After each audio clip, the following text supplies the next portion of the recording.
Flashback, Thursday, July 29. But my best guess, and what I think is the most likely case, is that there is going to be a Nope. Baby Yoda, so cool. And how will you know if I'm just wrong, which is doubtful? Or perhaps one of the other possible scenarios has passed. Look for something to be filed in the case by this Friday. If nothing is filed this Friday, my guess is that, well, let me just say, there's something happening here, but what it is ain't exactly clear. If I'm really wrong on this, you want to start a garage band instead of doing the YouTube thing? Filed, Friday, July 30. Wait, the SEC filed a notice of appearance of a new trial lawyer? Where's Jeremy? We need to do a legal briefs video. Stairway to heaven. Hello, this is Attorney Thien-Vu Hogan here, and welcome to Legal Briefs. It seems something was filed in the SEC versus Ripple case last Friday. So it does seem like the Ripple lawsuit will be moving forward for now, and while Jeremy is working on things today, we will be looking for something very exciting, and it's the new U.S. legislation defining a digital asset versus a digital asset security. And I'm going to tell you what the new legislation does with cryptocurrencies, which is actually really well thought out and smart. And then we'll be applying the law to XRP and finally talk about the effect the law will have if it passes before the end of the Ripple lawsuit. We've said since we started discussing crypto legal issues that the SEC has been systematically increasing attacks on cryptocurrencies, culminating in the SEC versus Ripple lawsuit, and that the problem is one that is needed to be fixed by Congress and not by the courts.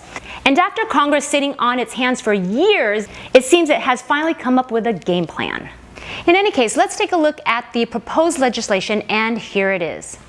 Right away, notice that the proposed legislation is an amendment of the 1934 Securities Act. This is a law that amends the current law, and it amends it by, among other things, making a distinction in defining cryptocurrencies in one of two ways. Section 101A defines a digital asset security, and this will be cryptos that are securities and subject to oversight by the SEC. Look at page 4. A digital security is defined as a digital asset which provides the holder of the digital asset with any of the following rights. And then if you see Roman numeral 1 through 4, it basically is defining what you traditionally think of as a security. Rights to profits, interest or dividends, voting rights. Here, in an interesting twist, this definition of digital asset is basically what former director Hinman was talking about in his speech that he was probably deposed about last week. The law defines a security asset as a digital asset where the platform is not fully built out and for which the money from the sales fund the development of the proposed service, goods, or platform of the issuer. And that is it. If the digital asset does not act like a traditional security, like a share of a company, and the money from the sale is not used to build the digital platform, then it's not a digital security and not subject to regulation by the SEC. So next, what you're really waiting for. Let's apply this law to XRP. The first part of the test is whether XRP has any hallmarks of a traditional security. If you own XRP, do you have any equity interest in the voting rights in Ripple? No, absolutely not. That's an easy one. The second part of the test is whether the service, good, or platform was wholly operational at the time of the sale, or is the money from the sale used to fund the development of the platform? This part of the test is a little bit more complicated, but certainly the XRP ledger, etc., which is the base of the Ripple platform, is and has been wholly operational for some time. You can make an argument that certain of the newer products that Ripple has deployed in the last couple of years are new, and XRP sales money was used to develop them, but Ripple's business is the software that surrounds the platform, but does not seem to be the kind of thing that the legislation envisions as a digital security. So it certainly seems that if this legislation passes, XRP is not a digital security asset and not subject to regulation by the SEC. But let's imagine this legislation passes and becomes law in a month or two, and the SEC versus Ripple lawsuit is still going on. Now, are you wondering what I was thinking of? Can the law apply retroactively even though Ripple was already sued? Well, the United States Supreme Court gave us an answer. In 1994, in the case of Landgraf versus USI Film Products, the Landgraf case was a sexual harassment case, but it involved application of a change of law during the pendency of litigation. And this provides a framework for our XRP analysis. First in our analysis is whether the retroactive application of the law would be unconstitutional. The U.S. Constitution says in, let's look here, no state shall pass any ex post facto law or law impairing the obligation of contracts. So ex post facto is Latin for after the fact. And the drafters of the Constitution were very concerned about a central government targeting people by passing laws that made something illegal after the fact. But over time, the courts have held that ex post facto clauses really applies in only two situations.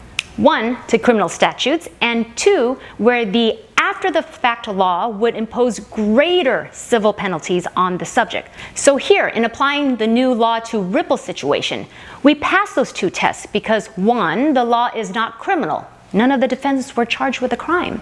And also, two, in this specific situation, the law would not create a greater civil penalty.